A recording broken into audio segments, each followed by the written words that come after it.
क्योंकि भाजपा के साथ जो भी गठबंधन में रहा उसका एक दिन यही सरेआम है कि उसका खत्मा होगा। आप देखिए, पंजाब में भाजपा ने अकाली दल को खत्म किया, उड़ीसा में नवीन पटनायक को खत्म किया, हरियाणा में चौटाला परिवार को खत्म किया, तो बिहार में नीतीश जी की बारी है। नीतीश जी और उनकी पार्टी जदयू की बारी है। ऐसा कोई सगा नहीं जिसको भाजपा ने ठगा नहीं। भाजपा इस बार जदयू और नीतीश कुमार जी को ठगने जा रही है। और रहा बात बिहार के मुख्यमंत्री पद का, तो हम लोग को जनता विपक्ष में सौंपी है।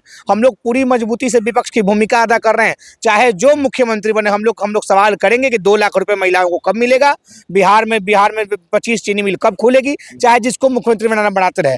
रहा बात नीतीश कुमार जी का, तो नीतीश कुमार जी को किस तरह जबरन राज्यसभा भेजा जा रहा है, ये किसी से छिपा हुआ नहीं है। आप देखिए, गृह मंत्री जी पटना आते हैं और गृह मंत्री जी अपने गाड़ी में मुख्यमंत्री को बैठाते हैं। ये कहाँ का नियम है भैया? मुख्यमंत्री का एक अपना प्रोटोकॉल होता है, मुख्यमंत्री की एक अपनी गाड़ी होती है। उस गाड़ी को छोड़ के मुख्यमंत्री जी को अमित शाह जी अपनी गाड़ी में बैठाकर राज्यसभा को नोटिस करने जाते हैं।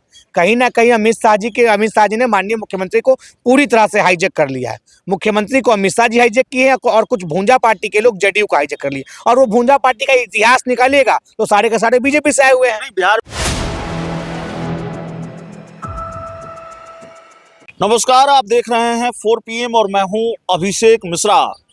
बिहार के मुख्यमंत्री नीतीश कुमार राज्यसभा जा रहे हैं और बिहार के मुख्यमंत्री की कुर्सी वो छोड़ेंगे नहीं छोड़ेंगे, इसको लेकर बड़ी चर्चा हो रही है। क्या बिहार में सीएम की कुर्सी को लेकर बड़ा सियासी खेल हो सकता है? और कल हमने 85 और 40 के फॉर्मूले पर बात की है, तो उस पर भी बात करेंगे। हमारे साथ कांग्रेस के फायर ब्रांड नेता हैं, विशाल हैं हमारे साथ, हमारे मित्र भी हैं। विशाल, इस तरफ थोड़ा आ जाइए। क्या होता हुआ देख रहे हैं बिहार के मुख्यमंत्री नीतीश कुमार को? तो उनका ट्रैक रिकॉर्ड सबको मालूम है। नीतीश कुमार राज्यसभा के लिए नामांकन कर चुके हैं, तो राज्यसभा जाएंगे। सीएम की कुर्सी छोड़ेंगे कि नहीं छोड़ेंगे? जेडीयू वाले मांग कर रहे हैं कि भाई सीएम की कुर्सी तो जेडीयू के कोटे में रहनी चाहिए। क्या होने जा रहा है बिहार में? क्योंकि भाजपा के साथ जो भी गठबंधन में रहा उसका एक दिन यही सरेआम है कि उसका खत्मा होगा। आप देखिए, पंजाब में भाजपा ने अकाली दल को खत्म किया, उड़ीसा में नवीन पटनायक को खत्म किया, हरियाणा में चौटाला परिवार को खत्म किया, तो बिहार में नीतीश जी की बारी है। नीतीश जी और उनकी पार्टी जदयू की बारी है। ऐसा कोई सगा नहीं जिसको भाजपा ने ठगा नहीं। भाजपा इस बार जदयू और नीतीश कुमार जी को ठगने जा रही है। और रहा बात बिहार के मुख्यमंत्री पद का, तो हम लोग को जनता विपक्ष में सौंपी है। हम लोग पूरी मजबूती से विपक्ष की भूमिका अदा कर रहे हैं। चाहे जो मुख्यमंत्री बने, हम लोग सवाल करेंगे कि 2 लाख रुपए महिलाओं को कब मिलेगा, बिहार में 25 चीनी मिल कब खुलेगी, चाहे जिसको मुख्यमंत्री बनाते रहे। रहा बात नीतीश कुमार जी का, तो नीतीश कुमार जी को किस तरह जबरन राज्यसभा भेजा जा रहा है, ये किसी से छिपा हुआ नहीं है। आप देखिए, गृह मंत्री जी पटना आते हैं और गृह मंत्री जी अपने गाड़ी में मुख्यमंत्री को बैठाते हैं। ये कहाँ का नियम है भैया? मुख्यमंत्री का एक अपना प्रोटोकॉल होता है, मुख्यमंत्री की एक अपनी गाड़ी होती है। उस गाड़ी को छोड़ के मुख्यमंत्री जी को अमित शाह जी अपनी गाड़ी में बैठाकर राज्यसभा को नोटिस करने जाते हैं। कहीं ना कहीं अमित शाह जी ने माननीय मुख्यमंत्री को पूरी तरह से हाईजेक कर लिया है। मुख्यमंत्री को अमित शाह जी हाईजेक किए हैं और कुछ भूंजा पार्टी के लोग जदयू को हाईजेक कर लिए। और वो भूंजा पार्टी का इतिहास निकालिएगा तो सारे के सारे बीजेपी से आए हुए हैं। बिहार में जब नई सरकार का गठन हुआ 2025 के चुनाव में, जब प्रचंड जनादेश एनडीए को मिला और नई सरकार का गठन हुआ, उसके बाद से ही ये चर्चा थी कि भाई कांग्रेस के विधायक टूटेंगे, आरजेडी के विधायक टूटेंगे। बीजेपी के नेताओं ने यह भी दावा किया, जेडीयू के नेताओं ने भी दावा किया कि कांग्रेस आरजेडी के विधायक टूटेंगे।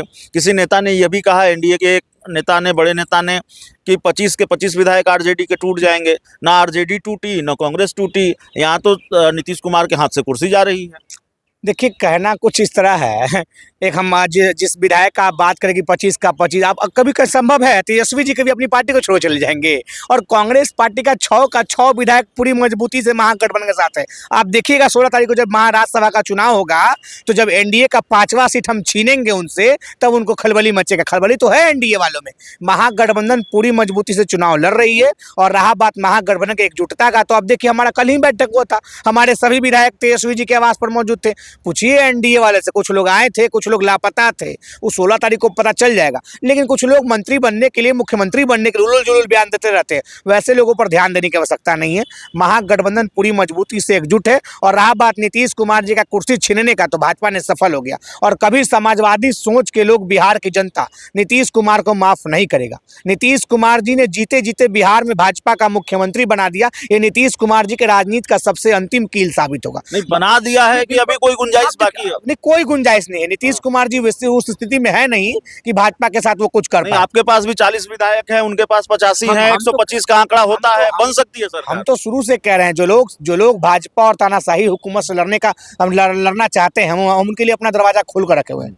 नीतीश कुमार जी अगर भाजपा को देश से भगाना चाहते हैं तो हम उनका स्वागत करते हैं, आए, लेकिन पूरी मजबूती से आए। ऐसा न गलवहियां कहीं और निशाने कहीं और, क्योंकि नीतीश जी का रिकॉर्ड भी रहा है, बात किसी से तिलक, किसी से विवाह, किसी से शादी, किसी से, तो ऐसे काम नहीं चलेगा। हम लोग पूरी मजबूती से तमाम अपनी जो समकक्ष विचारधारा के लोग हैं उन सब लोग का हम लोग स्वागत कर रहे हैं। आप देखिए MIM भी हमारे साथ आकर राज्यसभा के चुनाव में वोटिंग करेगा और महागठबंधन की जीत होगी। नहीं, सवाल यह है कि क्या माना जाए, जेडीयू का घोषित विलय बीजेपी में हो गया है, कुछ बचा है जेडीयू में? विलय नहीं कह सकते, जेडीयू और बीजेपी का प्रकोष्ठ हो गया है। जैसे पार्टियों का प्रकोष्ठ होता है उस तरह जेडीयू प्रकोष्ठ हो गया है। जेडीयू का कार्यकारी अध्यक्ष कौन है थोड़ा पता कर लीजिएगा, भाजपा से निकले हुए लोग हैं। कुछ भाजपा जेडीयू के ही कार्यकर्ता कहते हैं कि जेडीयू में भूंजा पार्टी के लोग हैं, तो भूंजा पार्टी के वो कौन लोग हैं? कुछ लोग मोदी जी के दुलरुआ मंत्री है कैबिनेट में, कुछ लोग राज्य में कैबिनेट के मंत्री हैं, तो वो लोग अब प्रकोष्ठ के रूप में काम करें। नीतीश जी के बाद जेडीयू खत्म होगा और नीतीश जी भी मात्र 2-4 महीने का ही राज्यसभा का मेंबर रहेंगे, उसके बाद भाजपा क्या उसको भी छीन लेगा। कह तो रहे भाजपा ऐसा कोई सगा नहीं जिसको भाजपा ने ठगा नहीं, भाजपा 2-4 महीने रखेगी नीतीश जी को और उसको भी छीन लेगा। जेडीयू वाले तो कह रहे हैं कि निशांत कुमार को मुख्यमंत्री बनाइए, मुख्यमंत्री जेडीयू का होना चाहिए। तो पूछिए जेडीयू वाले से, कल तक तेजस्वी जी, राहुल जी, अखिलेश जी पर सवाल खड़ा करने वाले लोग आज निशांत जी से प्यार करने लगे। आज निशांत जी को उनको परिवारवाद नहीं दिख रहा है। माइनस नीतीश, निशांत जी का क्या योग्यता है बिहार में? क्या योग्यता है? कभी हम देख रहे थे उनका एक वीडियो से टांग कर रहे थे, ये बिहार का मुख्यमंत्री होगा? लेकिन निशांत जी का हम उज्जवल भविष्य की कामना करते हैं, लेकिन जो लोग परिवारवाद पर सवाल खड़ा करते थे उन लोग से पूछिए नीतीश कुमार का बेटा राजनीति में आ रहा तो परिवारवाद है कि नहीं है?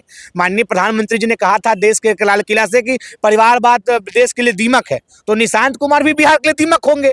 अगर राजनीति में आ रहे तो हम लोग तो उनका स्वागत कर रहे हैं, कोई ने रोका थोड़ी है। लेकिन नीतीश कुमार पुत्र मोह में अंधे हो चुके हैं और बिहार को गड्ढे में ढकेलने का प्रयास कर रहे हैं। चलिए, तो हमारे साथ विशाल थे। इस पूरी रिपोर्ट में इतना ही। बहुत बहुत धन्यवाद।